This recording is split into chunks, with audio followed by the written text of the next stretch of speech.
Мына бала шаға сұрайды, көке дейді, мына Ыдырыс пайғамбар жұмақта мәңгі қалған деген бұл не әңгіме дейді. Енді соның баяны мына Әлдиден Нәпсіға дейін деген кітаптан айтып берейін. Әлқисса ұлық Алла періштелерін бәрін тізіп қойып мақтанады екен. Ей, біліңдер, мына жерде менің Ыдырыс атты құлымнан өткен ақылды құл жоқ. Ол өте сондай зерең, өте ойланғыш, өте сондай сөз тапқыр, өте сондай пысық ол деп айтады екен. Содан бір күні Жебірейіл періште бар, Ысырапыл бар, Әзірейіл бар, Мәкәйіл бар, төртеуі отырып, бұл Ыдырысты бір сынап көрейік, бұл неғылған ақылды адам екен. Бір қонаққа шақырайық. Құдай ұлғысат етті, көрем десеңдер, көріңдер, енді өздерің біліңдер. Содан төртеуі Ыдырысты қонаққа шақырып, осындай жәннаттың тамақтарын бәрін дастарханға жайнатып қойған отыр дейді. Әңгіме дүкен құрып отыр, бір кезде Ыдырыс айтты дейді. Ей, Әзірейіл, сені осы жан алады деп айтады. Иә, жан алам.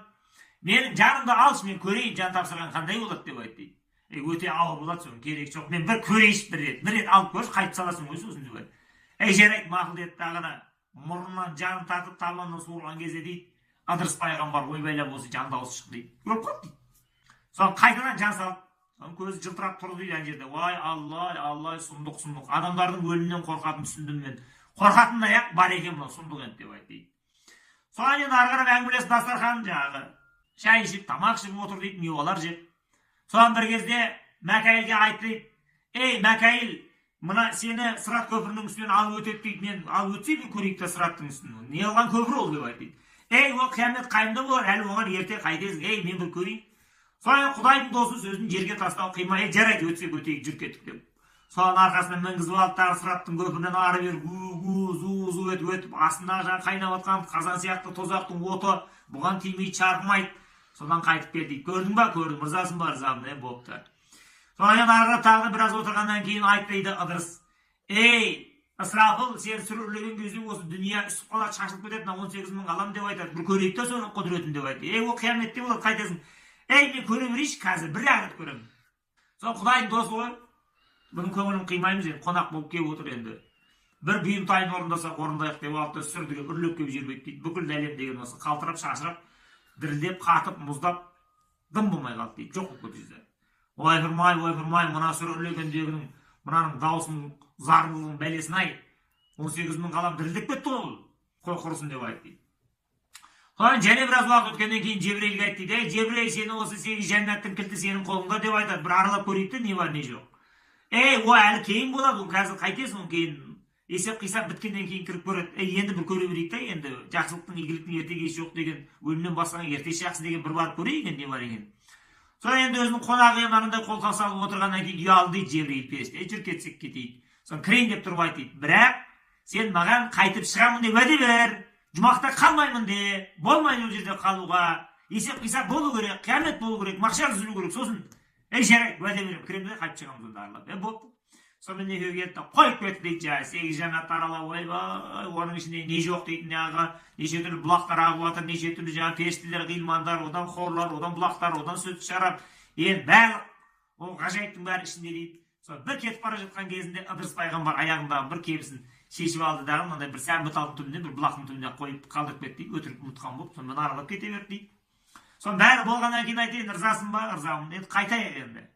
Жүр, қайтсақ қайтайық.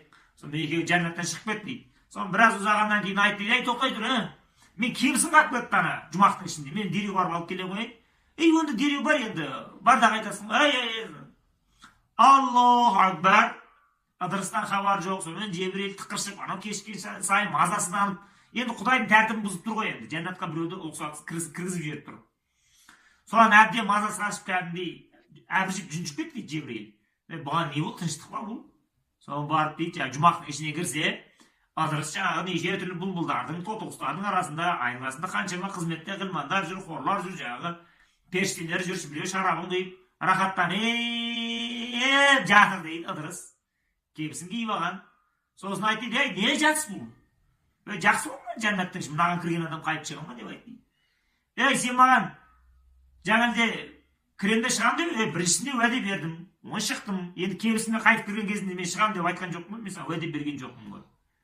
Соған Жебірейіл деп тағы, Ыдырыс, ол үшін адамдар өлу керек, қайттан тірілу керек, одан кейін барып бұл жәннатқа кірме мәселесі шешіледі. Жаңа өз көзімнен көрдің ғой, Әзірейіл өлтіріп жанымды алды ғой, жанымды алып қайта салды ғой, өзім көз алдымда болған жоқ па.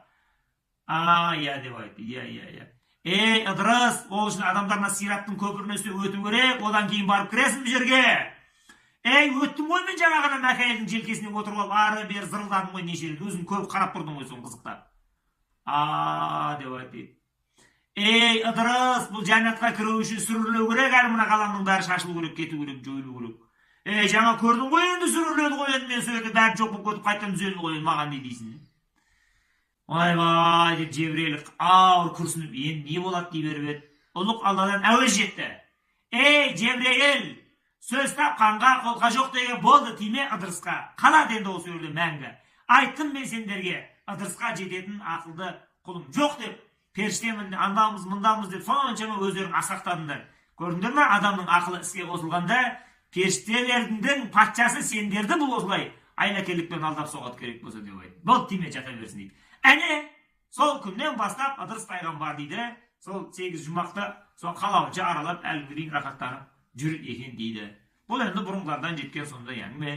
Анық-қанығын бір ұлық Алла тағала өзі біледі. Тек кейінгі ұрпақ, мына алдыңғы ағалар бізге бір есті әңгіме айтып қалдырмады деп ренжімесін деп аз кем әңгіме шығарып отырмыз әне.